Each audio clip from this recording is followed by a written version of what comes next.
Okay, let's start like this. We're moving from a single species model to a two species model.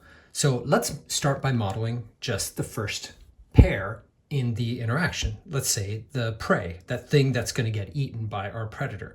We're going to use the continuous time growth, continuous time version of a model, the change in the abundance with respect to time, the rate of change. And you should recognize this as the exponential growth model. This is the intrinsic rate of increase,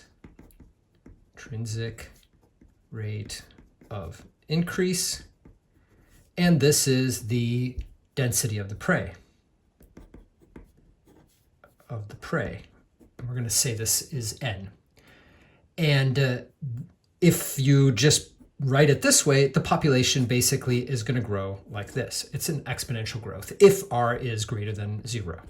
If r is less than 0, then it's actually going to go in the other direction to extinction. Now, if we're going to couple this with a predator, then what you have to do is subtract off something from this amount to function as that amount of the population that's lost when the predators are doing their thing. So the rate of change is no longer just how fast the population is growing based on its own population dynamics, but it's also going to get shaved off by a certain amount that has to do with the predator. And here's how often it's written right here. This amount here is that which is due to the decrease. This is the decrease due to predation. And it has to do with how many predators are around. So this is the density of the predators. And this is, again, the density of the prey. It's the same, all right?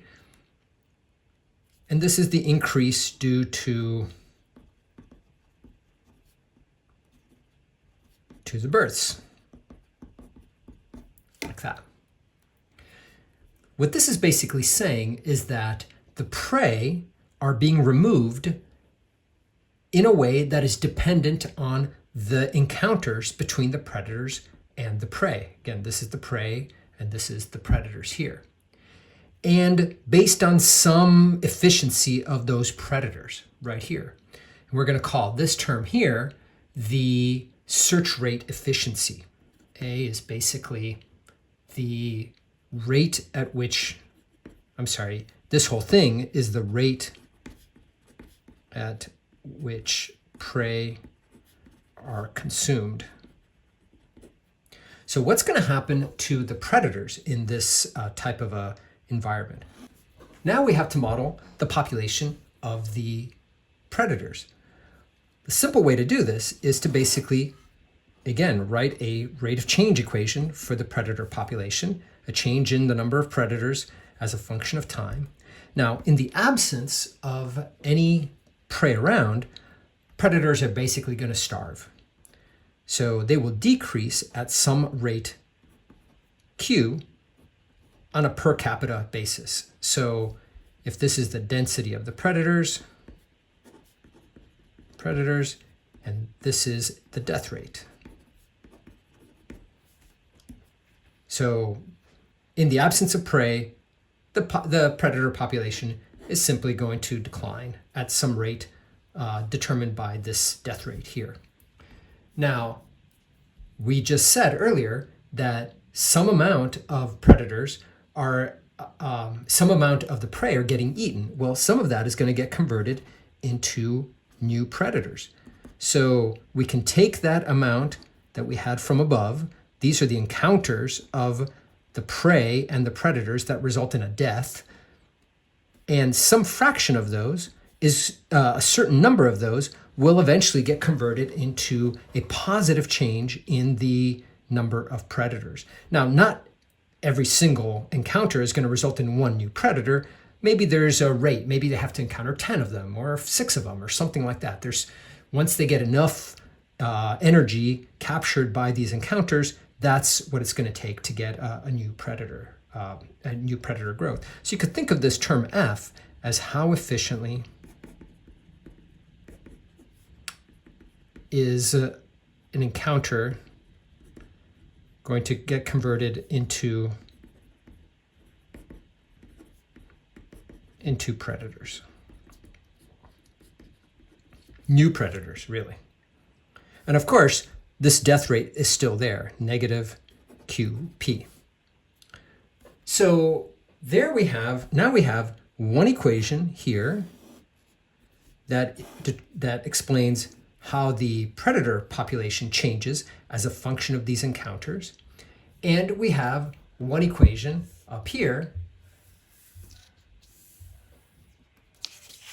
We have one equation here that explains how the prey population is going to change, not just by itself, but as they encounter as their population interacts with this population here of predators. So effectively, now we have two coupled populations that have the capacity to change each other's populations. There's a couple of terms that are important here. This term here is referred to, especially this term here, is referred to as the functional response. It's basically what is the, how do you translate the encounter, the density of prey, into a successful capture. The functional response you just learned about in lecture is the relationship between the prey density, N, and the rate of capture. And what this is basically saying is that the relationship between these is linear. There's just a proportion of the prey that are going to get captured. You know, as the population, as the density of the prey increases, there's just going to be more and more of these prey captured, like that. And that's determined by the slope right here of this line. So this slope, you could think of this as the rate, the efficiency with which they can capture all of the prey that are out there.